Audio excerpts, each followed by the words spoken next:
Welcome to the Pantheon Plus Rewind.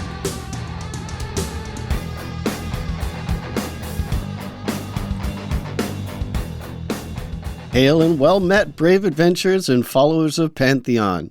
Welcome to episode 123 of the Pantheon Plus Rewind, our weekly podcast dedicated to Pantheon, Rise of the Fallen, and its community.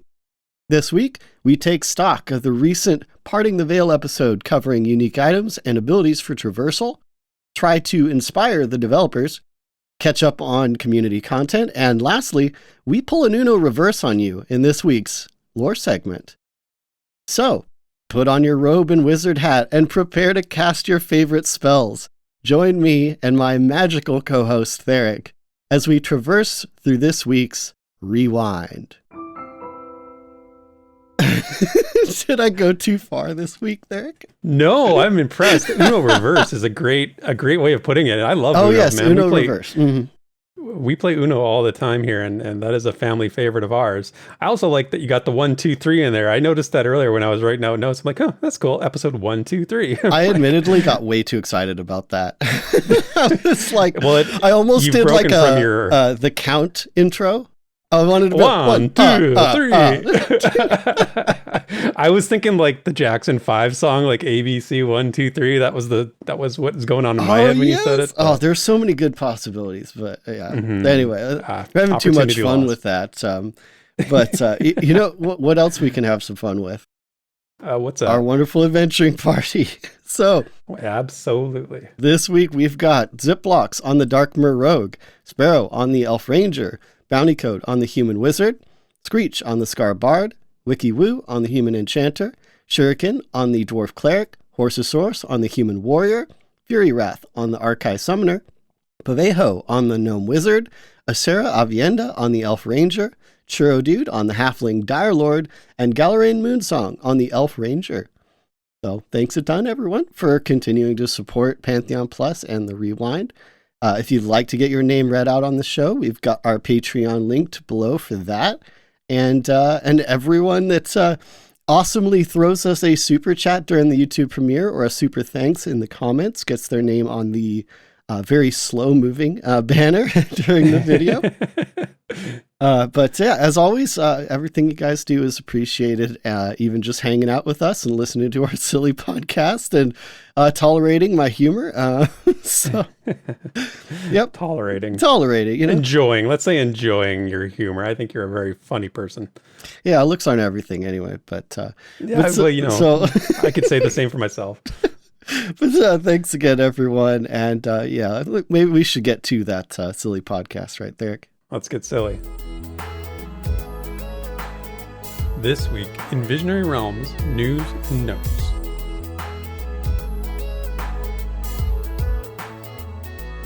All right, so on Thursday, October 20th of this month, we got the next installment of Parting the Veil. That's VR's new live podcast-style show that features Minus and Joppa, talking about things and stuff and plans and all that good stuff. This month, it was all about unique adventuring items and abilities. So really good show, as always. They started it off with what I thought was probably the best part of the whole show, in my opinion. And I was naming a bunch of cool new unique items in game that are being designed to affect how we navigate the environment in some really specific way. So we're going to do a quick review of those because I'm going to talk about some things that I think we didn't catch on Pantheon Plus U afterwards with you, Desrin, and Redbeardflynn. So I want to go through these items because I thought they were super sweet. Oh, yeah. Yeah, so the first one they talked about was the Crown of Illumination. And I want to say, Joppa talked about how this item is, quote, for how to deal with specific darkness emanating from specific fractures. And if you don't recall what fractures are, basically they're like supernatural atmospheres that were actually called atmospheres at one point. And they changed it to call them fractures. and they're going to require more than like a torch or a magical spell. You know, that enchanter spell, the light source on the shoulder is not going to deal with this kind of darkness. You're going to need more than that. Joppa characterized it as advanced darkness. And I think everybody watching this stream sort of laughed because it's like a SpongeBob reference. And I got to give credit to our adventure party member, Grogu, and a friend of the show who got that SpongeBob meme in our Discord, like basically immediately. So this isn't your everyday darkness. This is advanced darkness. So a cool item nonetheless. And I really, we talk about, you know, darkness being a real impediment to your gameplay. Sometimes we were just talking about this when we were playing Embers Adrift the other night, and an item like this is going to be really beneficial, I think, and really sought out and desired by a lot of people. Yeah. The next item they mentioned was the Boots of 5 Feathers. So Joppa said this is, quote, to give the wearer a short duration hover effect. Now, we've actually seen something like this, something similar to this in the Dev.IR streams with that artifact called Hayoket's Eye, if you'll remember. If you want to see what that looks like, there's actually a video on our channel here that you can watch that shows myself and others sort of with this artifact in effect. And what that one did was make it so you could float down from high elevations. And I thought it was kind of odd maybe that they didn't make this reference unless I missed it on the stream. But anyway, you know, you can really see how useful an item like this might be when, you know, constantly we're talking about height being a consideration in this game. And even something like this, you know, is cool just on its own for the aesthetic. I think we can all think back to, remember in EverQuest days when you'd see the people with the levitate spell on them. Yeah. You know, who was the one floating there? They always sort of had that mystique of like, ooh, cool, they're floating. And so who doesn't want to be that floating person in the group, right? Well, so yeah, but I actually don't think that is the function of these boots. I think what they described was more like the hover boots in Ocarina of Time or Ocarina of Time, depending on who you are. But you know, where you just run off a ledge and you hover for a bit and then you drop like normal. Okay. Maybe I misunderstood. Yeah. Yeah. And Redbeard actually coined a new name, for the boots, which is, the boots of, oh, poop. I found a trap. As in, that's pretty good. You know, a trap door falls out, but you stay, hovering just for a bit, just long enough to get your feet back on the ground. Right. It's kind of like the Wile E. Coyote, right? Like, remember the cartoons where he'd run off the cliff, hang there for a moment, and then he'd either fall or he'd get back. Yeah, and that's what I think they described. I mean, Joppa, feel free to correct me if I'm wrong here, but especially with all the kind of references or inspiration, like that's more what I'm thinking it is versus like Featherfall or something like that. Right. So not like not like the levitation necessarily, not a permanent levitation, more like just a quick sort of buffer to allow you to get out of a bad spot, I guess. It's a cool name anyway, Boots of the 5 Feathers. I like that name. Oh, I thought you were talking about Redbeards. Oh, well, either way, one or the other. Yeah, that's a cool name too. The next one was Ring of Anchors, and Joppa said this is going to quote, cause you to sink pretty quickly to the bottom of the body of water. Now, I feel like this one has a little bit, a different feel than the other ones. It might not be quite as sought out unless you really are into like underwater exploration, which, to be fair, I definitely am going to be. But I don't know if everybody really wants to be spending that much time underwater. It's going to probably require, I would imagine, you to have pretty significant acclimation to certain environments, like pressure, anaerobic environments, to go with it. So maybe, one of the things about these items that they didn't get into the real details of like any sort of secondary properties, or maybe something else they might have attached to them where you would need something like that kind of acclimation. Maybe these boots provide that. Who knows? One of the items I think he mentioned has some other effects, but now that you said that, I can't remember. I'd have to look it up. Okay. Yeah. Okay. Well, yeah, no, if anyone's listening, leave a comment, let us know what we're missing here, because, it kind of makes sense when you get like these things that kind of go together. It would certainly make them more desirable, even if you don't want the pull you down to the bottom effect, the anchor effect. You would maybe want the acclimation effect from them. So yeah, and again, this is kind of straight out of Zelda. And, I don't think they might be as like flashy as maybe some boots or some of the other things we're about to get to, but the exploration from the iron boots in Zelda, like that just unlocked so much of the world. It made it a lot easier to explore stuff underwater, even if you could like technically swim there at one point. I think everyone remembers like, the combo of the blue tunic and the iron boots. It just like, it was, oh wow, like everywhere is unlocked to me now. So I don't know. I still think they're pretty interesting and useful. And I wonder if they're planning on some combos like that as well, Mm-hmm. Yeah, it's true, and just even in more recent Zelda games in Breath of the Wild, there's powers that you get. They're not necessarily items, but they're the powers you get when you defeat some of the bosses, like that allow you to swim up the waterfall, right? Or the certain, what's the other one? There's the waterfall one. The one that's most useful is the Rivali's Gale, which allows you to blast up into the air and then gain your height that way. But I think of things like these items are certainly taking inspiration from a lot of those things. And Jopper at the very beginning of the stream referenced a whole ton of them. He's said some of those before, like the what's the Titan's mitt. He likes to reference all the time, but he actually made a few more references, and I didn't write them down. But yeah, me neither. But it's worth noting, and I think it's totally fine that they're drawing inspiration from these games because they're so iconic. Well, absolutely, and that's something we've talked about before. It's putting a new flavor into something that hasn't had this flavor before, right? MMOs have not had this aspect to them before, or at least done to the extent that Pantheon wants to do it. So very cool stuff. The next one, the Shield of Mirrors.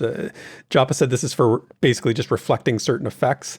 So kind of self-explanatory. And I think I think there was a spell update for the Enchanter. I want to say, I couldn't remember. I was actually looking for it today. Oh yeah. But there was a spell reflection. Right. Oh, reflection. I don't know about the Enchanter's reflection, but the Enchanter drop off the top of my head was more about their illusion crafting, as it was put, right? Right. Yeah, that's what they talked about in this Parting to the Veil. But I recall a spell effect that had some reflective ability to it. Oh, you mean the one? Oh my gosh, they showed it in a stream, didn't they? They did, and I was funny. I was looking for it when I was putting the notes together today, and I couldn't remember either. And I'm like, geez, I feel like we just talked about this not that long ago. I should remember. But yeah, that one's cool because you can kind of store the ability for a bit, right? Yes, very applicable. We've definitely seen it too. But yeah, so like the shield though, right? The mirror shield. Yes. So like again, I'm thinking Ocarina of Time. Probably not the same mechanic, I'm thinking. Like I doubt they'd have it set up so that you actually like reflect by like an angle, maybe, I don't know. But like I think just the ability to reflect certain things, especially I'm thinking like for high-end raids or groups where bosses might have like specific mechanics, like a beam attack or something like that. Like it could get really interesting. Like imagine if you had to be that guy that had to like use the shield and reflect, at the right angle or whatever in a raid, or just time it right or however it works. But like, again, I don't think that was like really a big part of it, right? That's kind of me more taking a little bit and going a little bit further.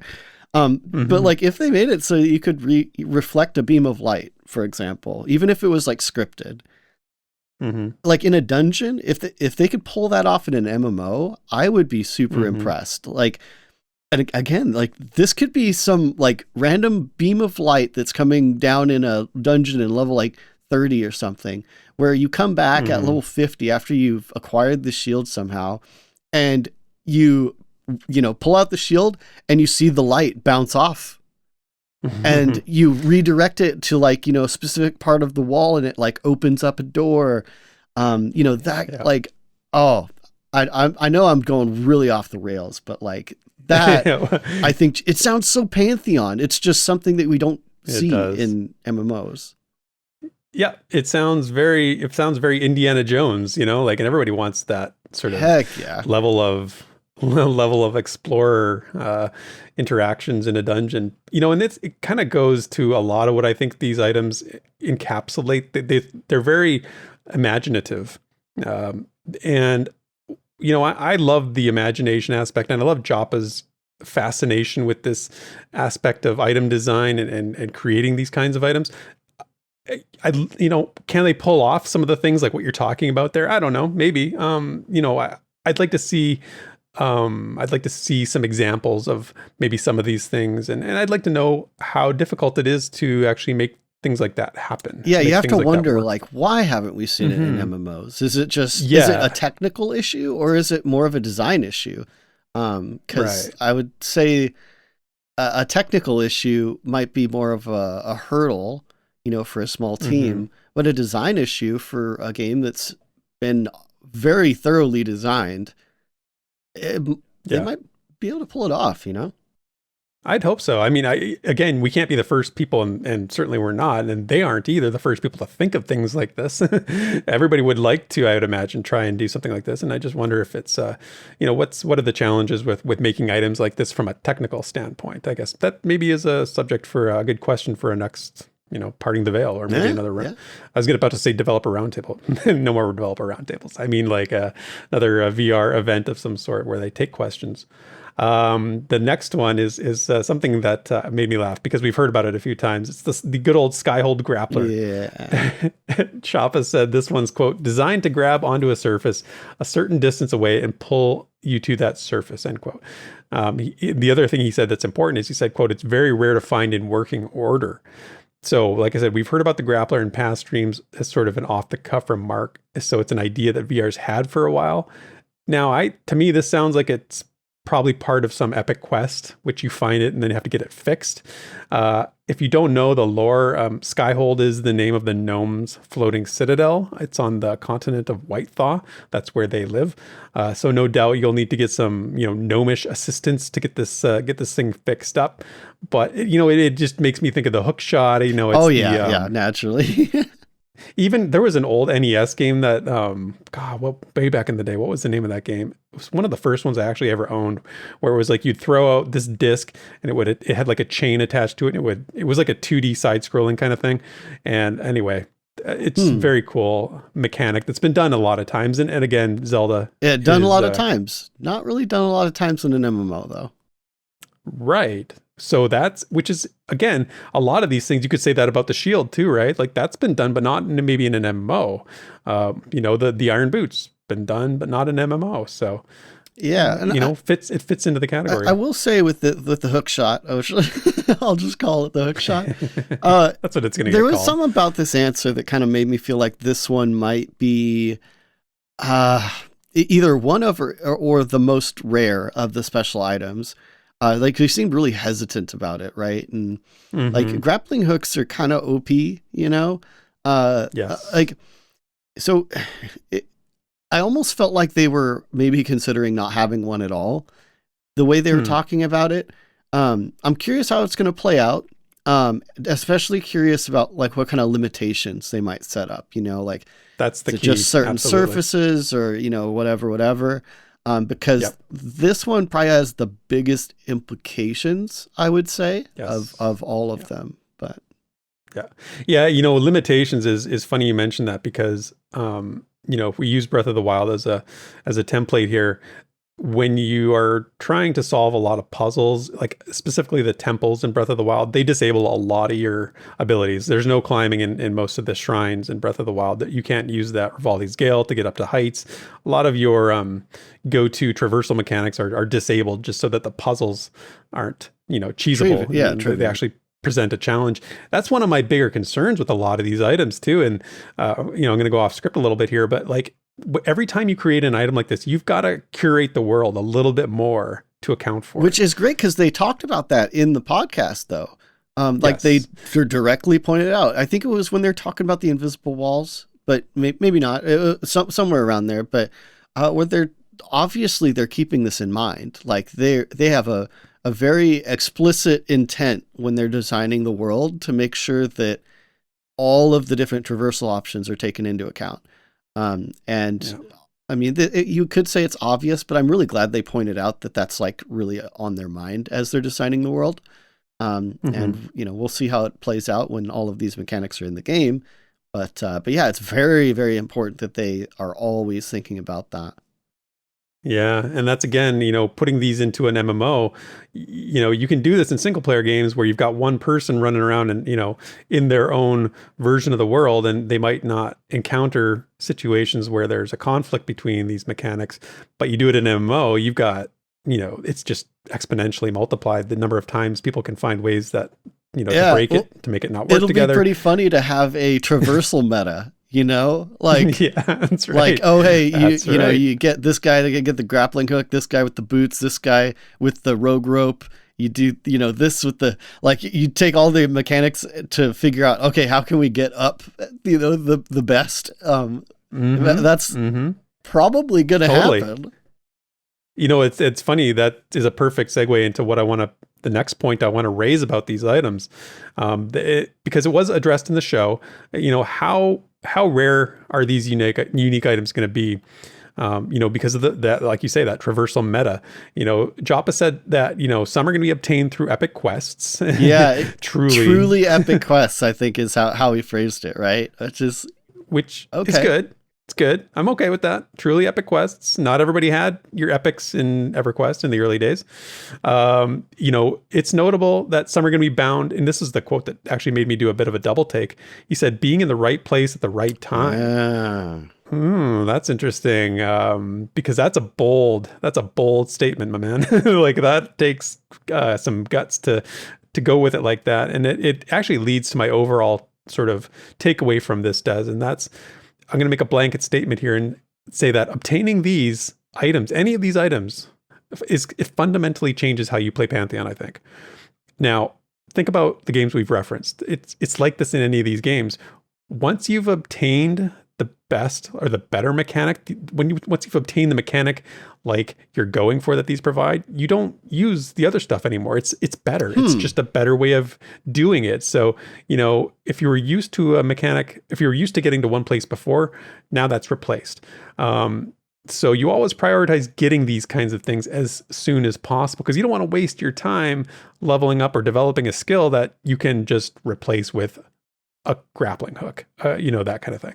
So yeah. So for example, why would I level up my climbing if I know I can get the grappler, fairly easily, or not easily? Truly epic quest, I understand.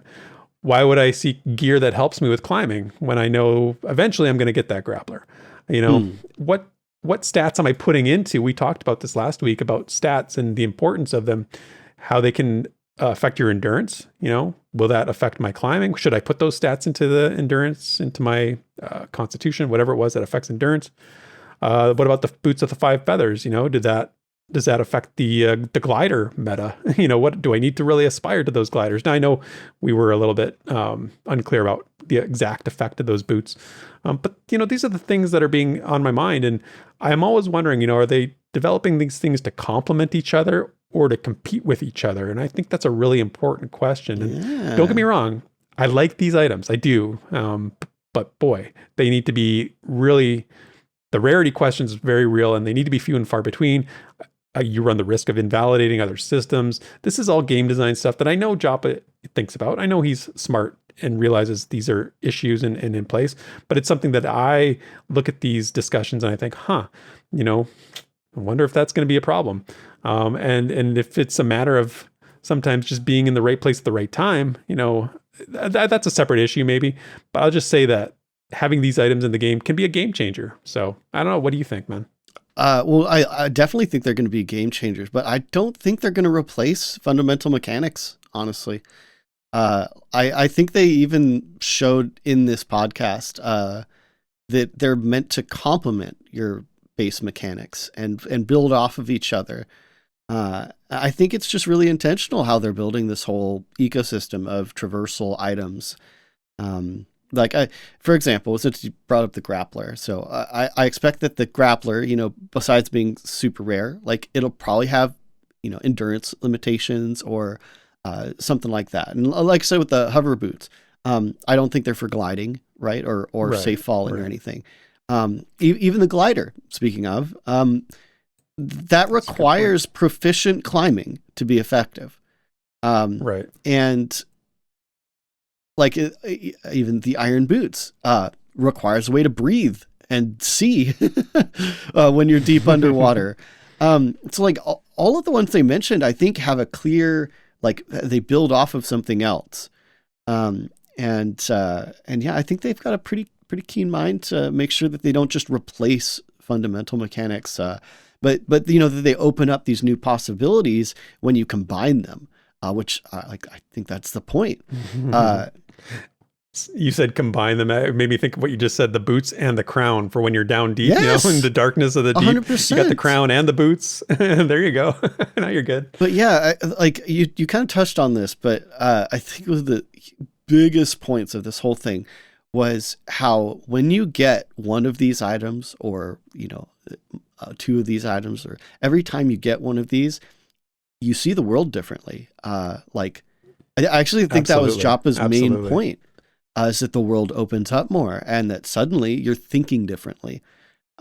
Places that you've been before have new potential.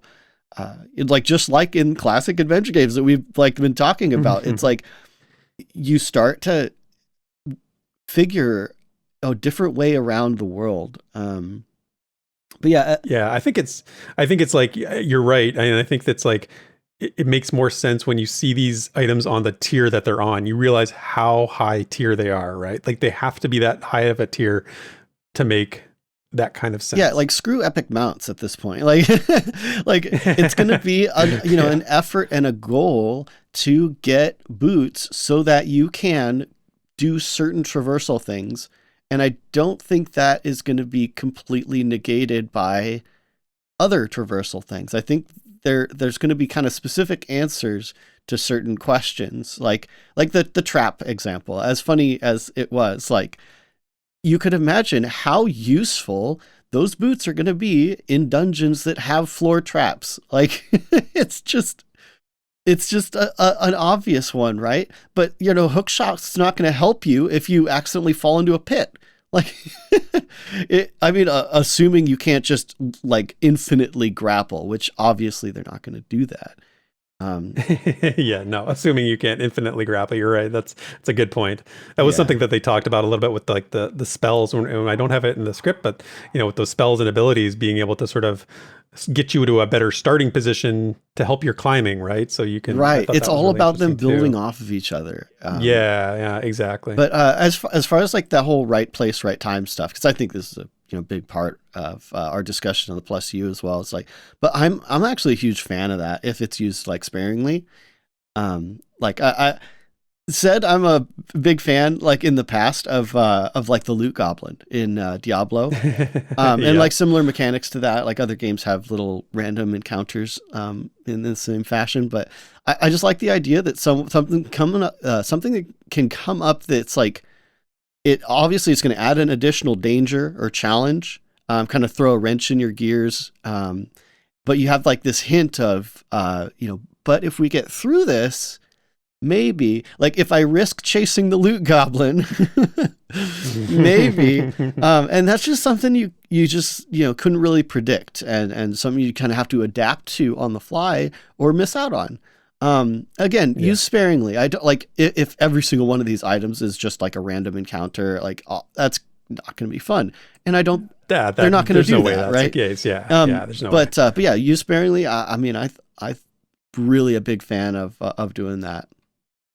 Sure. Yeah. And that makes sense. And I think right time, right place could simply mean you happen to, slay a goblin that has the epic quest starter, on it. Right. So it's not like you right place, right time, you either get it or you don't get it. And maybe that goblin only spawns when the weather is a certain way and and a fracture opens up that has, whatever in it. Yeah. That's cool.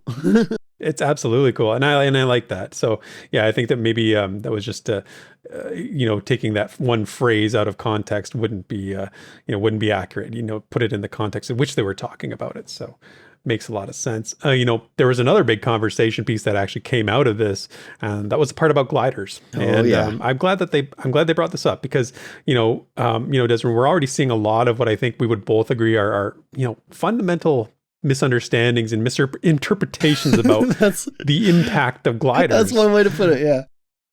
Yeah. And that's fair. It happens. It's relatively new to our knowledge sphere of Pantheon. But before we get to that, I want to review what they actually said because it's important to start there. So Joppa cited 2 cities. He said Sorhirith in Wild's End and Sky Durban in Silent Plains as having certain areas where players can obtain gliders within the city limits. Now, we already knew about Wild's End. We saw that when they looked at it. They showed us the updated video of Sorhirith. But as a side note, it actually gives us a little bit more of a visual about Sky Durban, which we have no knowledge of other than it being in Wild Plains, Silent Plains. And, there's obviously now some verticality to Sky Durban. So that's kind of a cool little nugget there. It's only been mentioned a couple times in the past. But anyway, getting back to the glider thing, Joppa revealed that basically they'll be able to be used outside of cities as well. And the gliders are going to be artifact level items and very rare. And I think that, like we said, that's what's really important here. Yep. Because anticipating like the raised eyebrows this would cause, Joppa said that from a design perspective, there's 2 key differences from what gliders and traditional flying mounts offer. And it's important to understand these. So number 1, he said gliders, you have to be at elevation to glide effectively. And then number 2, the gliding is tied to your endurance resource, which is, of course, shared with climbing, sprinting. Basically, if you're gliding and you run out of endurance, down you go, plummeting, right? Whee, down you go. So I absolutely love that Joppa framed it this way. What he said was, quote, how can I square gliders with my stance on no flying mounts in Pantheon ever? So keep that in mind. Head first, right? Like he knows what people are thinking. He knows exactly what. So had to say that. But people are still kind of not hearing that, right? Like, so there's a real sense of self-awareness from Joppa, I think, there, and this is a very real issue. And I want to dig into these two differences because I saw an excellent comment, one from Sparrow this morning in our Discord, and I think this reflects one of the points really well. She said that, if you're into climbing and you've spent a real long time climbing up to a really cool location, it's like Joppa said, I see somewhere I can go somewhere. Can I go there? Yes. You spent hours just trying to get to that right path. You've been rationing your endurance to get there. You've been figuring out the optimal path. The last thing you want to do is spend hours climbing down. And that is so true, right? 100%. Again, Breath of the Wild is the template here. I don't want to climb down that big mountain I just climbed up. I just want to jump off and glide down. That's what I want to do. This makes climbing something that doesn't make you get punished for achieving a goal. And I think that's just sort of fundamental base game design philosophy that should be probably followed in 99.9% of those situations. And this leads to what people are worried about. They're worried about content skipping. Now, are you skipping content by, floating down from the mountain you just climbed up? It's the same. This is why flying mounts are so despised, and it's been the main thing. So I'll throw it to you, Desiree, first. With what we learned about gliders on Parting the Veil, is this content skipping a concern with how, the way they describe gliding? Well, like naturally, this is the first thing that everyone's worried about, but that includes VR. We're not the only ones that just suddenly they're not stupid, So yeah, any kind of knee jerk response is not going to stack up with their years of design consideration.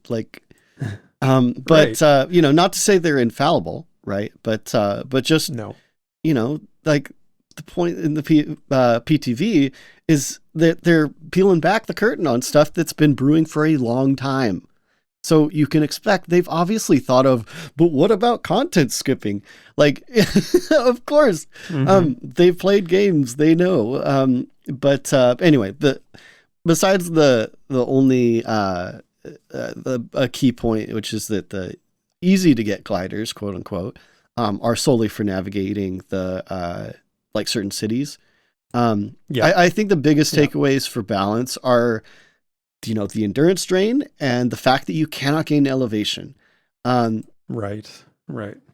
It's like I said earlier in Breath of the Wild, that Rivali's Gale, I get that first thing I do. And every time I play Breath of the Wild, that's the first thing I go for because it's just makes things so much easier when I can just blast myself into the sky and then glide to where I need to go, right? That's not going to be in Pantheon. Oh, right. And interesting you kind of mentioned that because I don't think this is going to be something that you can just go straight for, he's made it very clear that this is not an easy to get item. And just like the potential mounts and stuff, you're going to have to level up most likely, to some degree. You're going to have to go through a lot of tribulation or quest or whatever you want to call it. It's going to be an effort, and it's not something that is going to trivialize like 90% of the game or even make it easier. It's kind of something that just more, like you mentioned earlier, feels like an achievement. Like, oh, Right. like I used to have to do this to get here, but now I can do this, which feels like a real progression, even if it's just, it feels good. Yeah. But to the point of the elevation and talking about like the mechanics of this, what I kind of think of to compare gliding to that is in our classic games but accepted is Featherfall. I think the gliders are really just Featherfall that's really hard to get, and it can still drop you straight out of the sky if you're careless. Hopefully that puts it into some perspective, because as you noted with Sparrow's point, you're gonna spend a bunch of time getting to the point where you jump off. And as we kind of joked about on the Plus U, like it's going to be hard to gauge your endurance drain while you're floating. So, like, because you already leapt off, you're not gaining elevation, you're not going back to where you were. So you better know exactly where you're going and how much endurance it's going to take, and not run out. Or I would expect a very quick death. But it does open up a certain degree of new possibilities, just like Featherfall would, but with actually more risk than Featherfall would have. So I'm really glad they addressed it. And I think their answers paint a pretty clear picture that VR is obviously well aware of what could happen with all these different traversal items and abilities, and they're building their world to be ready for them. Yeah. That's a good way of putting it. Building their world to be ready for them. I really, that's my main takeaway, and my main, not a concern, but just something I'm aware of. That these all have consequences for traversal, and the content skipping thing is not. It's not a flying mountain. It's just not. And the way they've described it, it's not. They're not selling it in the cash shop. There is no cash shop to buy it. Right.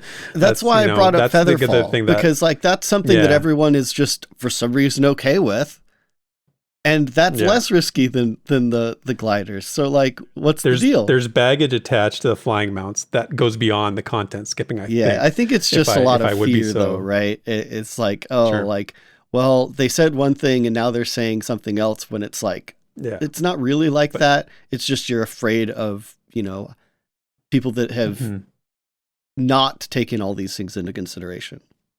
Yeah. And that's why you're right. Joppa hit it head on. He dived right into it and said, I have to square this, right? So I'm glad he did that. Okay, so let's give some final thoughts on this Parting the Veil overall. For me, I was really left with having one strongly previously conceived notion about Pantheon actually completely dispelled.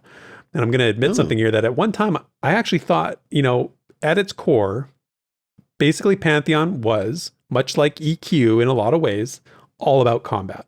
I really felt like all progression, all efforts, all your goals are ultimately centered around becoming better at combat, getting to kill better and bigger mobs. That was my belief. I love exploration. I love those aspects of it. In my mind, the exploration stuff was more set dressing, decoration around this central element of a high fantasy group centric combat. Now, with these last two Parting the Veils, that's been replaced. I'm seeing it much differently now. I'm seeing it as more of a equal vision of what Pantheon is. Combat and exploration, I feel, are really on equal footing now as I see it. So there's so much work going into both aspects. We hear about the class updates, the skills, all these things from Taham, and we hear about the adventuring and stuff like this from Minus and Joppa. I feel like the core of Pantheon now is like 50-50 combat and exploration. Oh, so that's my sort of big takeaway. It's sort of a big change, I guess, in terms of my perception of the game, that you would say. So what about you? Any final thoughts on that? I mean, I think that was a great way of putting it, man. it's funny because the word that came to mind was gimmick, and I think a lot of people like thought that the traversal stuff, like even climbing, the root gimmicky of everything really is climbing, and everyone still thinks it's gimmicky. Everyone that hasn't played the game, right? And they keep stressing like it's more than that. It's more than that. Now they're starting to peel back the layers, and you're like, whoa, it's more than that. Yeah, starting to see it for what it is. Exactly. So we're getting a bigger picture of what the game really is. Like, so one fun thing. So Redbeardflynn. I'll kind of jump on this, even though I'll point it out later too in the other segments. But put out a video kind of titled "Is Pantheon more like D&D than we thought?" And honestly, man, I think he's spot on. Like Pantheon, while it's gonna have very in-depth combat, very satisfying combat. They're making it crystal clear that combat is not the end-all gameplay loop. Like that is not the whole experience. Just like D&D, you're not doing combat all the time. And frankly, like if we're being real, a lot of the stories and memories that go like with D&D, they often come from out of combat. And so true. Yeah, but Pantheon's really shaping into a I mean, I feel like we've said this plenty of times, but this is just becoming super obvious that Pantheon is a different kind of MMO. Like I would almost say like a massively multiplayer online adventuring game. Like, oh, dude, I love that. I love that. I've thought about that before a lot years ago. I thought I was like, this needs a different name. You know, it just needs a different name. Well, an MMO. MMORPG. But yeah, it's got combat. But it's also got exploration. It's got crafting, but it's also got perception. It's got social gameplay as a forefront. Like I feel like we've had MMOs that check like a few of those boxes, but Pantheon is really starting to differentiate itself, like pretty obviously with the intended direction that they're throwing out at us now. I think a lot of folks that just want a modern EQ will still find a home because like they still have all that core combat stuff, right? Like that they've expanded, but still hails back to the roots. But I'm thinking it's going to be so much more than that. And it's going to kind of strike a chord with a lot more people too, than just like the OG EQ crowd. It's something that maybe they didn't even realize they wanted. Something they maybe didn't even notice was missing from the market. Like that's pretty exciting. It's super exciting, and there's just so many truths there. I mean, what they talked about not being niche. I mean, yeah, this is how they're doing it, right? This is how they're creating that. So yeah, lots of good ways of stating that there, and I agree with you 100% on that. So let's wrap up our discussion about Parting the Veil there, and move on and talk about some of the notes for here at Pantheon Plus. What we've got coming up this week. This is for the week of October 24th through to the 31st. Of course, Mondays are a Crypt Fox's streaming day where he streams on his Twitch channel, 7 p.m. Eastern. I think he's playing some Dead by Daylight this week. And of course, Drac and the Late Night crew are still hammering away at Vanguard, having some fun there. I'm glad to see that go them. They're progressing nicely in that game. And Tuesday, the MMO 101 crew starts the journey in Embers Adrift. Now, we played that, me and you, Des, on Thursday night. We had a ton of fun. It was surprising. Anyway. I messaged you guys this morning. I'm like, that was the best streaming experience I've had so far in terms of like hosting a stream myself, because I just felt like this is as close as I've gotten to what playing Pantheon, I think, as a group and streaming gameplay is going to feel like. So I was just like, oof, I was just feeling it this morning really nicely. And so I'm looking forward to playing on Tuesday night, and then again playing with you on Thursday for our 201 group. So the Monday night group starts 9 p.m. Eastern on our Twitch channel. The Thursday night group starts at 7 p.m. Eastern here on YouTube. So be sure to come hang out with us. We had a good crowd. I think we had about 20 some odd people hanging out with us on Thursday, which is awesome. Yeah, and like you said, on Friday, our friend Redbeardflynn has a video coming out. He's got some concerns about Ashes of Creation, so he's going to be diving into what's going on there. That's on his YouTube channel. On Saturday, I'm super excited. Cringe Pony TV. Season 2, man. Season 2. Let's go. It's so fun. I didn't know it was going to be starting again so soon.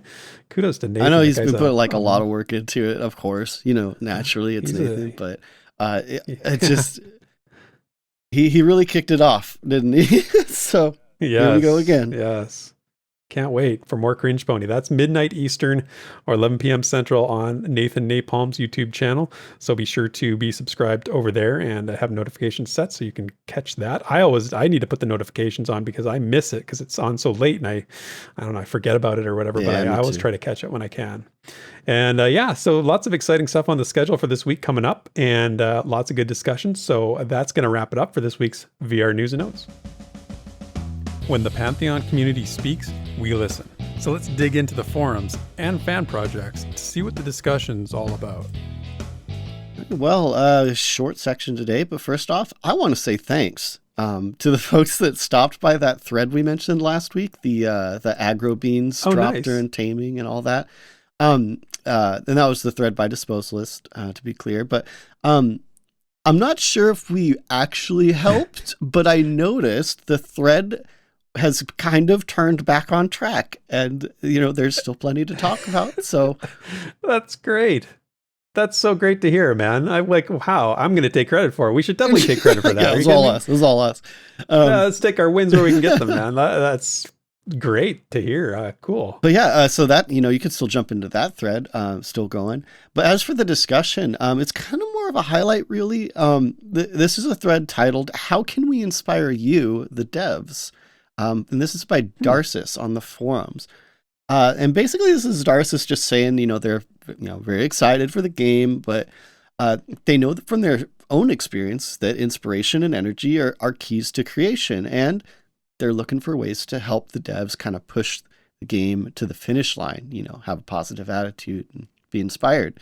For sure. So first off, I think this is just kind of a cool acknowledgement that, you know, like the devs are people too. You know, they need some kind of creative fuel to keep going, just like everyone. Absolutely. 100%. But yeah, I think a lot of the devs, you know, they profusely thank the community for their support, but also I'm sure seeing people excited about the game is also a kind of fuel for them. But also I'm sure that the community has it in mind as well. Like that they are, you know, it's just a good gesture to be like, how can we do something for you? But anyway. I agree. I love that sentiment. I mean, I think that's something that when I first really started to sink my teeth into following Pantheon was one of my first thoughts. Like, what can I do to keep their creative sort of juices flowing? How can I let them know that we are feeling their vibe? You know, like you just want to share it with them. You want to empower them with energy. Yeah, that's good. That's a good one. Well, like, so first, I'm just going to start with this one just because it's funny how like direct it is. But this is from Dorothea. I think they took a little bit more literal approach because they said they need money. Well, there is that. I mean, that is very, that's a very direct approach. I mean, absolutely. It's a thing. And not wrong. Yeah, not wrong. But, you know, basically, you know, them getting more funding, meaning they get more investors, you know, getting a publishing deal that fits, like it would be encouraging and inspiring. So like, yeah, I can't disagree with that. It was funny because it was literally the first thing, just like give them money. Well, you know, I mean, my comment to that is that absolutely true. And the way you do that as a fan, as a community member, is to demonstrate people are interested in this game. Like, bring that to the surface. Show the greater, you know, internet, for lack of a better word, how interested people are in this game. That's going to get them money. Like, you know, it's going to get them money. You know, 5,000-10,000 people that are interested in Pantheon but don't say anything. They're not active at all. It doesn't look right. It doesn't do it justice. It doesn't exist for all intents and purposes. It doesn't exist because nobody sees it, nobody knows about it. And also, you got to think about publishers who are looking at they're looking at YouTube metrics. They're looking at Twitch metrics, right? What games are getting attention? Whoa, what is this MMO that's in development that actually has 2 shows that follow their live streams, a podcast. Like, what's going on here? Somebody's interested in this, you know? Like, and I'm not trying to be like, you know, self-aggrandizing. Well, yeah, I mean, that's just one example. But like having content come out about the video consistently from multiple sources is very good to see. And I mean, like, we're kind of showing our hand a little bit here, but this is one reason, like, we like kind of stoking the community a little bit to be active, you know, call into the show or be active on Discord and stuff like that. It's just because, like, an active community, even if it's smaller, still makes a statement versus a large community that never participates. So, yeah. And one gets money brought into the company and one doesn't. True. Well, okay. So anyway, let's get into Goofy Warrior Guy's response. So they put out a oddly specific, like, dev-specific list of ideas. This just cracks me up. I don't know if I want to read the whole list, but I might, because it cracks me up. No, do it. So here's Goofy Warrior Guy's list. Joppa likes music. Maybe you could write him a song. Ronick ties a lot. Maybe you could write him a eulogy. Nefel likes crafting. Maybe you could DIY him something. Mikhail likes beans. Maybe you could tell him a fart joke. Kilson's an Aussie. Maybe you could cook him a Lamington. I don't even know what that is. Oh, man. Kyle likes scone. Maybe you could write him a nifty script. Tehome has a kitten named Orion. Maybe you could draw him a cat in a space picture. Jared seems to like nature. Maybe you could pick him some flowers. Kamara has a degree in zoology. Maybe make her an animal meme. Sacred was a Marine. Maybe show him your best war face. JN likes words. Maybe write him a poem. Zoe. Oh, yeah, absolutely. So, oh my gosh, I can't even say it. Zoe can speak French. Maybe cook her a baguette or a croissant. Oh my gosh. Kudos, Goofy Warrior Guy, not only for the idea, but for knowing all the devs as well as you do. Oh my gosh. That's kind of like, this is really like silly and stuff, right? But it did remind me that it's really freaking cool that we kind of gotten to know some of this team. We have our little inside jokes, you know, we know some things they're into and all that. I know folks that maybe don't follow as closely, probably don't feel exactly the same, but it makes us feel really close to the team and even like a little personal. And like, I don't know, it just reminded me of how cool that is. Kind of feels and it feels unique. I've never had anything like this in my years as a gamer and 40 some odd years. It's to feel like we know these things about the developers. It's just so cool. And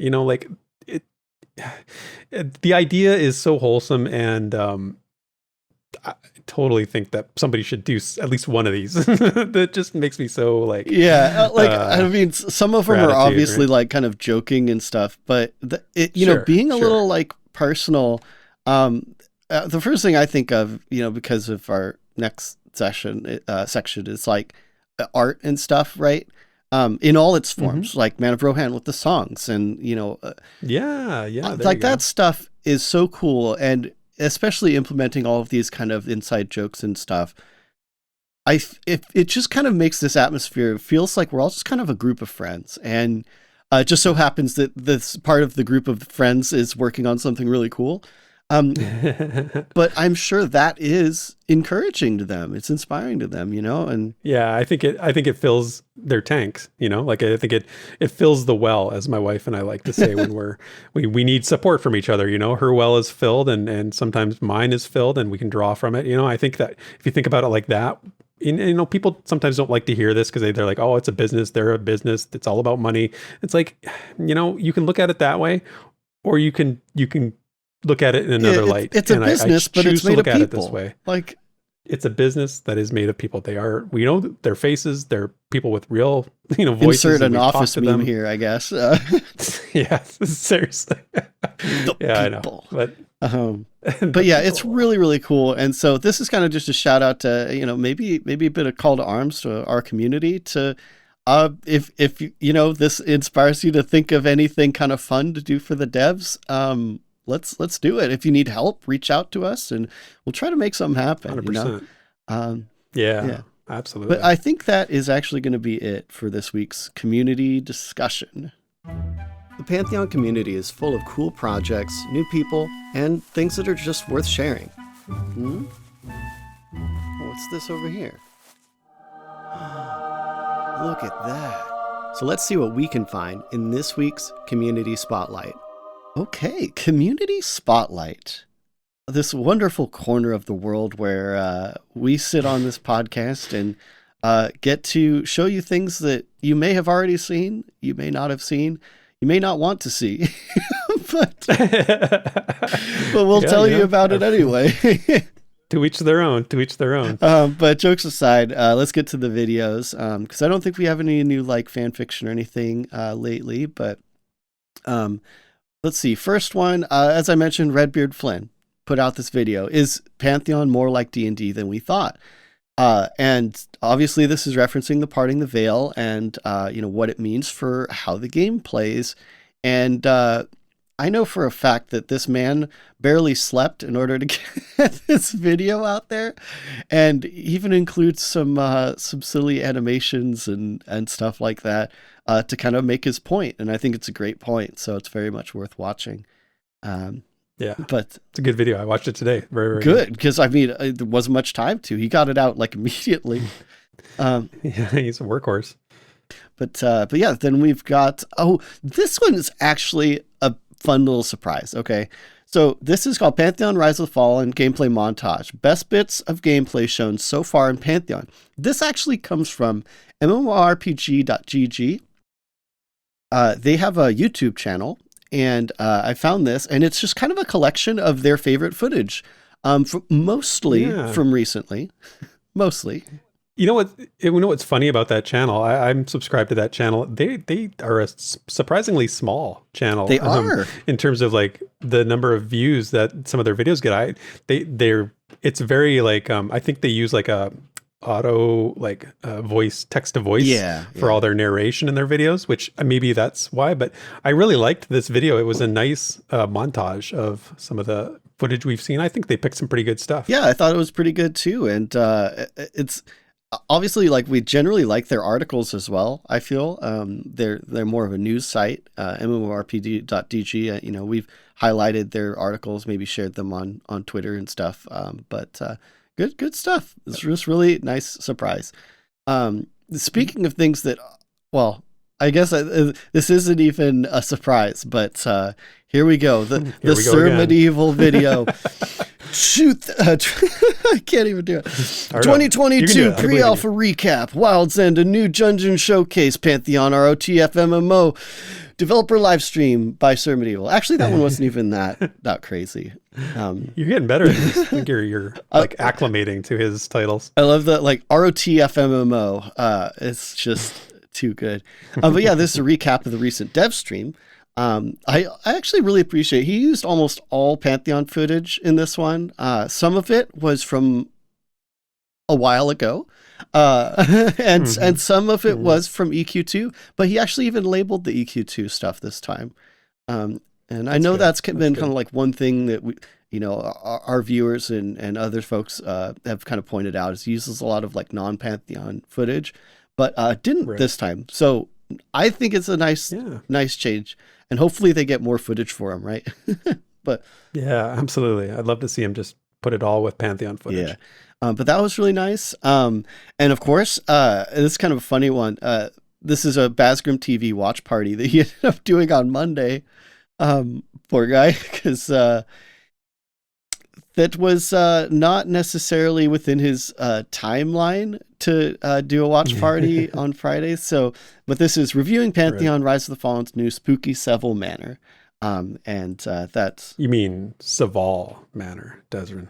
Oh, no. How dare you? I knew if I spelled it right in the script, I would... I didn't even spell it right in the script. My gosh. I know, that's why you got it wrong. I'm disappointed in myself. You should. Okay, well, here's another one. A little bit of a sidetrack, not exactly Pantheon, but I'll divulge myself. I'll indulge myself every once in a while. This is from Disparate Worlds. It's episode 38, Worlds Diversifying, announcing new channel content offerings. This is kind of an explainer, kind of an announcement video, I guess, about they're doing a few new content things over at Disparate Worlds. If you don't know, Disparate Worlds is a Pantheon and Ashes of Creation channel. That's kind of their thing is, Moxie's is more on the Pantheon side and Sakari's more on the Ashes side. Very interesting dynamic, right?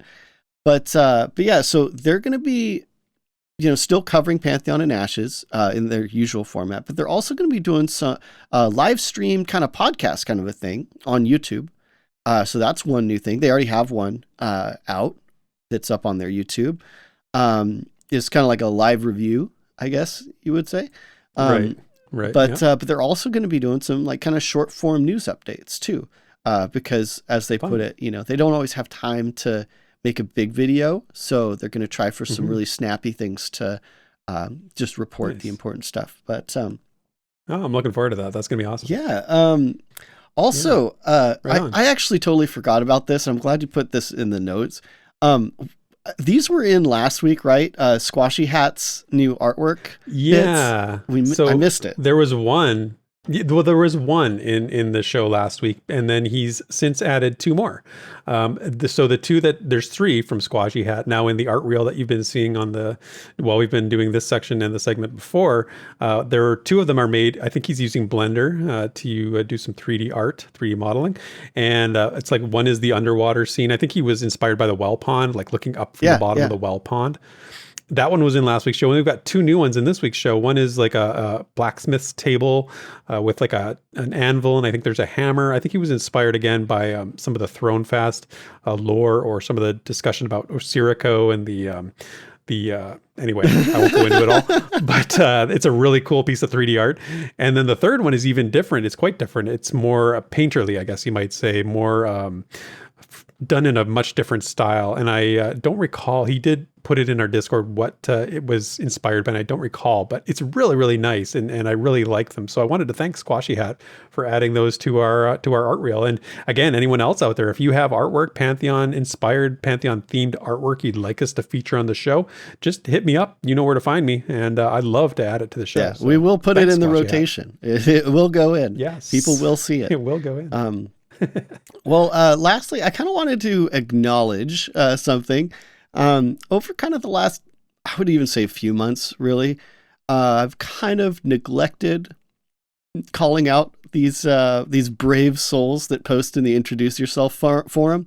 Oh, right. Yeah, we haven't done that in a while. Yeah, and it wasn't really intentional. Like, we had a point where there weren't very many people like posting in there, and that probably is why I started to forget. But I've just collected what I think is like all the ones I've missed, maybe, just to give a quick shout out, quick highlight, just so that I could kind of get caught up a bit.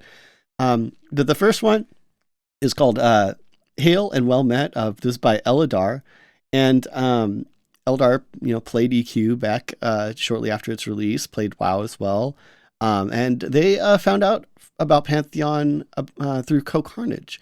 As I'm sure a lot of people have, right? Yeah. Well, welcome, Eldar. That's cool, man. Yeah. And then the next one, we've got Greetings from the Land Down Under. This is by Azengard.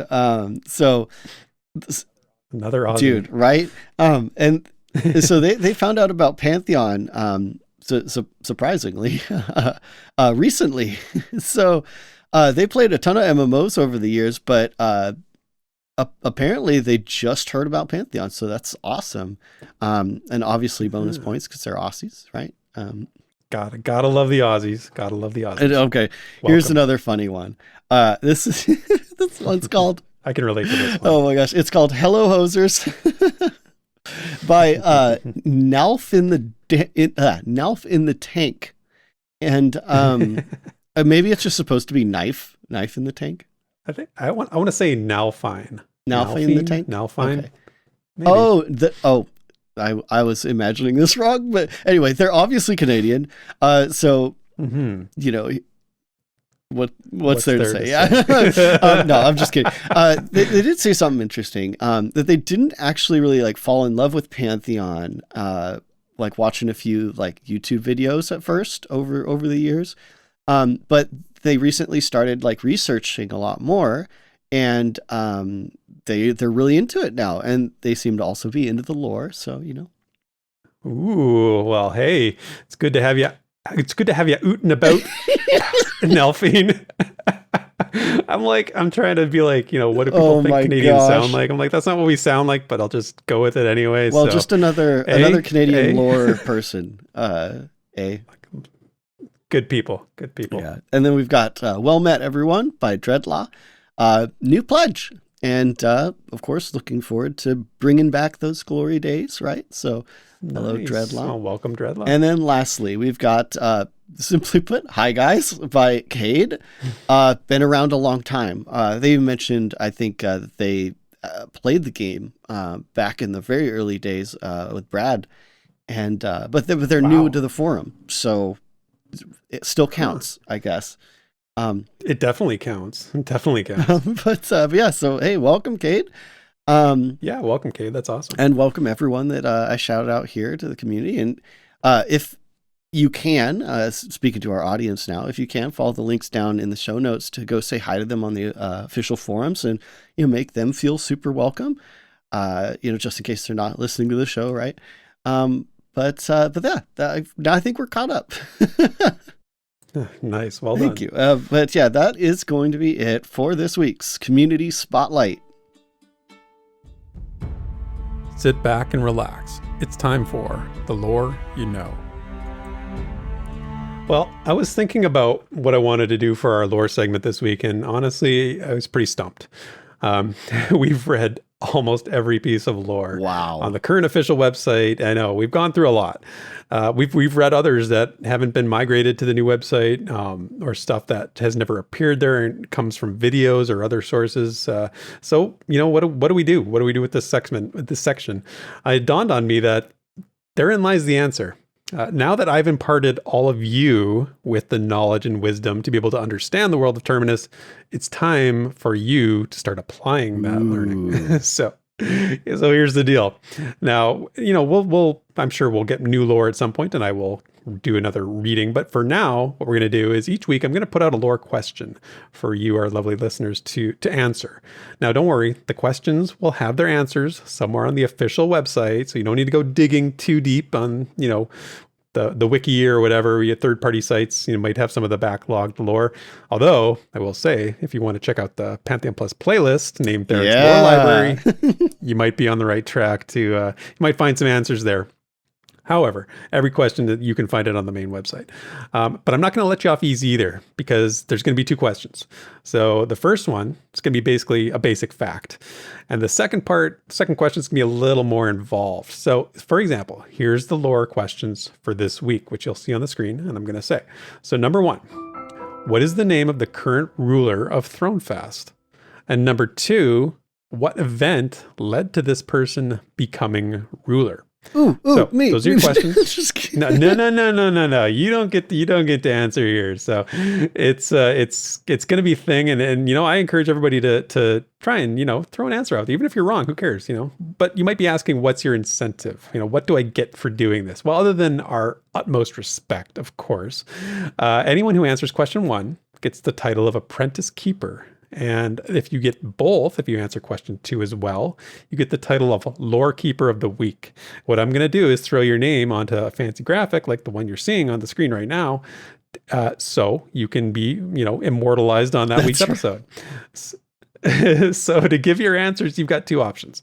You can leave a comment on the YouTube video, or you can join our Discord, the Pantheon Plus Discord, and you can throw your answer into the Lore You Know channel. You'll see it under the rewind section that I added. So you can throw your answers in there. Now, I know some people are just going to wait and see what other people comment and what the answer, and that's fine. But just remember, if they're wrong, you're also wrong. So I guess you run that risk. You take that chance.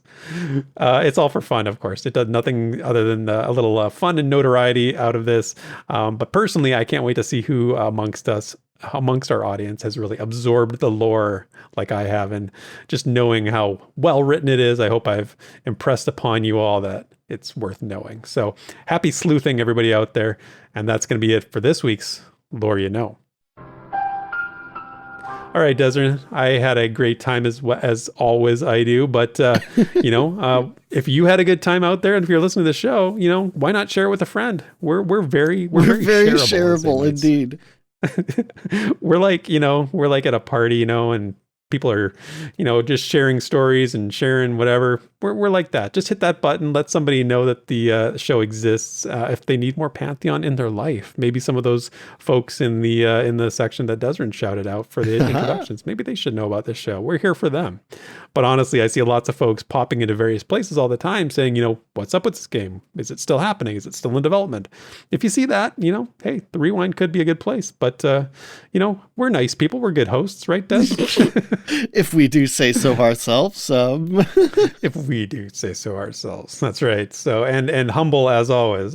Always humble. But always humble. Anyway, thanks everyone for listening. I hope you enjoyed the show. And as always, cheers. And we will see you next week. Have a good one, everyone. Thank you for listening to this week's episode of the Pantheon Plus Rewind. Pantheon Plus is not affiliated with Visionary Realms. Be sure to check out our Twitter, Twitch, and YouTube channels under the name Pantheon Plus. You can follow Theric at Pantheon Theric on Twitter, and Desrin at DesrinDoes also on Twitter. And you can stay up to date with all things Pantheon at www.pantheon.plus. Until next time, cheers, and thanks for listening.